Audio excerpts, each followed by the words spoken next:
In 2010, the world thought he was dead. The Mexican government confirmed it. The media reported it. But 4 years later, he came back, alive, richer, and more powerful.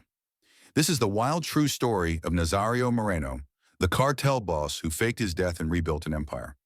Nazario Moreno, known as El Más Loco, the craziest one, was the leader of Mexico's La Familia Michoacana, one of the most feared and violent cartels in the country. He built a cult-like following by mixing brutal violence with twisted religious teachings. His soldiers carried Bibles filled with cartel commandments. He preached discipline, but behind the scenes, he was running meth labs, killing rivals, and flooding the U.S. with drugs. In 2010, during a massive shootout with Mexican federal forces, it was reported that Nazario had been killed. The government declared it.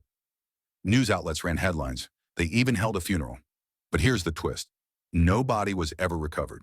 For 4 years, El Más Loco was officially dead. But rumors started to spread. His voice was still being heard in intercepted cartel phone calls.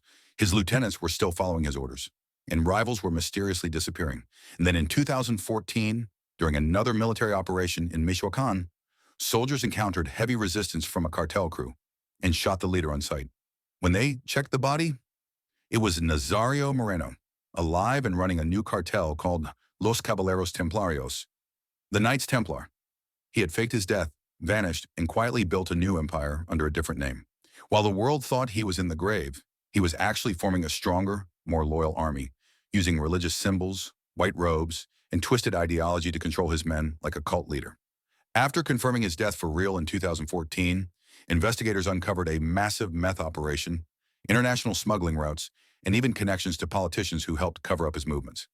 Nazario didn't just fake his death, he used it as a power move. Even now, years later, his influence still runs deep in the Michoacan region, and some locals still believe he's not really dead. Because when it comes to Mexican cartels, even the dead might come back to lead.